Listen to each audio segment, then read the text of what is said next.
Құрбан айтта не істеу керек? Мейрамның бірінші күні мұсылмандар ертерек тұрып, жуынып, таза киімін киіп, хош иісті әтірін сеуіп, мешітке айт намазына келеді. Айт намазын оқып болғаннан кейін бір-бірін құрбан айтпен құттықтап, құшақ жайып, өкпе реніші болса кешіріп, татуласады. Ораза айт намазында таңертең мешітке барар алдында үйден құрма секілді тағамдардан дәм татып шыққан абзал болса, құрбан айтта керісінше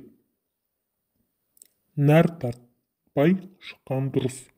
Өйткені пайғамбарымыз Мұхаммед сол күнгі оразасын жаңа сойылған құрбан етімен ашқанды құп санаған. Айт намазынан кейін шамасы келетін мұсылмандар Алланың разылығы үшін құрбандық шалады. Оның етін тұрмысы төмен отбасыларға таратады, садақа береді.